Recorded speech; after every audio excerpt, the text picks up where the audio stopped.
We all know how this ends. It ends. I am going to die, and so are you. One day we will all need to confront the reality of death and dying. But as a society, we have not yet developed the appropriate vocabulary or the emotional capacity to bear one another's pain or to acknowledge death and dying. We're frozen by it. We don't know what to do. So we say nothing and we don't show up. Our work has taught us that we don't talk about death and dying enough. We created Life, Death, Whatever to change that. We are opening up the conversation and using the appropriate language. We don't use euphemisms. Grandad is not sitting, hanging out with David Bowie in the clouds. Grandad didn't pass away. He didn't lose his battle, fall into an eternal sleep, or lose a fight. Grandad died. Euphemisms prevent true understanding. Showing up means owning and acknowledging the reality of what has happened. Using combative and defeative language implies someone didn't try hard enough to live, or that waging war on a disease is any kind of a fair battle. It is not, and it never will be. People survive because their treatment worked, not because they fought harder than someone else. Describing someone losing their fight undermines their life and how much they wanted to survive. We must use the right words and tell the story as it is. By doing this, we give everyone else permission to do so too. We are upfront, we are honest, but we are always gentle.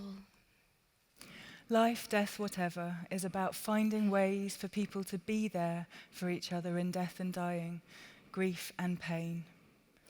We believe that showing up to the fact that one day we are all going to die can help us to live a better life. We believe that showing up to the reality of our pain can help us to be kinder and more compassionate. So why don't people always show up at a time of need? Our own inadequacies and discomfort can make us shrink into the background. And for the people who are grieving, this means that family, friends, and support networks can disappear. No one teaches us how to just be with someone when things are at their worst, to show up, to be there, to keep being there. Showing up can be hard. It requires self-awareness, vulnerability, and courage.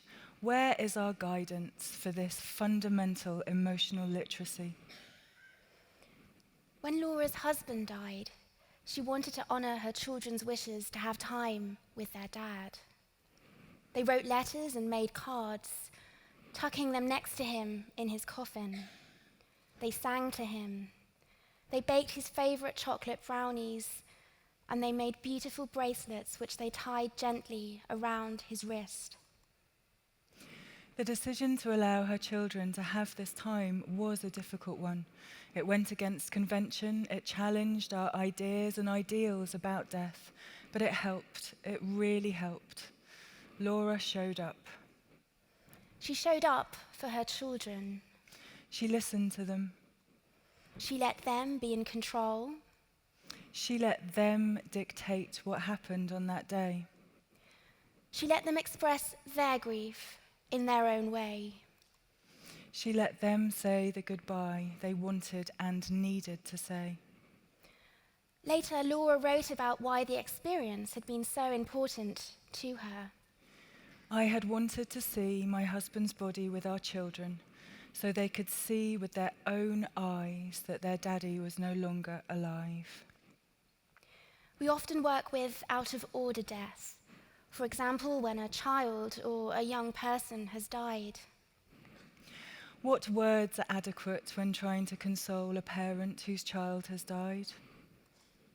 There are none, so people often say and do nothing. They're paralyzed by the tragedy. What we do is help those parents be parents, reading stories, singing lullabies, dressing and bringing their child home, sometimes for the first and for the last time. After death, tradition can dictate that we stand back, that we let the funeral professionals take over instead. But we empower people to reclaim their relationship with the person who has died. After Sebastian's death, his family and friends did not step back. They reclaimed him as their own. They carried him to his grave and they lowered him into the earth. Everyone, even the children, grabbed buckets and shovels and they buried him.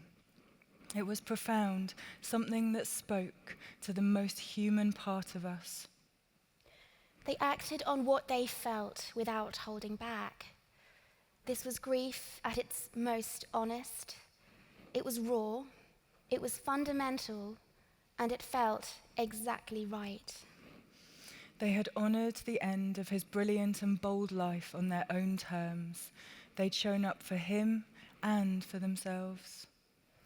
Clichés become clichés because ultimately they are small statements of truth.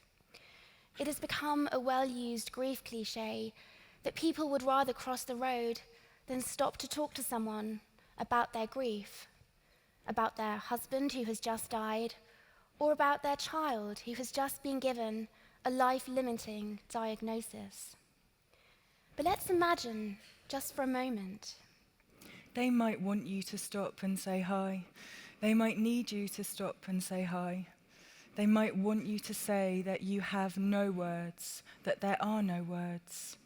They might want and need you to acknowledge what's going on for them. this is because they cannot ignore what you want to ignore. They cannot just cross the street and forget that their life has just changed beyond measure. When Tom died by suicide, his parents stood up at his funeral and talked about what they wanted and needed in their grief. If you see us, please say hello and share your favorite memory of our beloved son. We want his name to continue being mentioned. We want to remember him. We want you to remember him. That way, he will live on. Often, people don't need you to do anything in particular. They just need not to be alone with their hurt. They need someone to bear witness to their pain, to show them that the unbearable weight of their sorrow can be borne. When Charlotte's husband David died, she thanked those who had shown up and spoke of what had mattered most. This is what she said. What has become so very clear to me over the course of this journey is this. The only way we can possibly respond to this heartbreaking, mind-bending vulnerability of us humans is with love. So I want to thank all of you who have loved us and continued loving David during this endlessly impossible time. You have made lasagna, you have sent chocolate, you have watered plants, you have ferried our children and you have made plans for them. You have poured glasses of wine, and maybe most importantly, you have sat with David in his agony, his fear, and his despair. And for that, I will forever be grateful. Life is finite. I will die one day. You will die one day. The people you love will die one day. When someone is ill, show up for them and those caring for them. When someone has died, show up for the people who are grieving and keep showing up, especially after the funeral has taken place. Be there and keep being there. One day, when someone in your life has died, You will need people to be there, to hold your hand, to sit with you in your darkness. Show up for yourself. Show up for the people you love. And show up for everyone else too. Seize the moment. You might never have it again.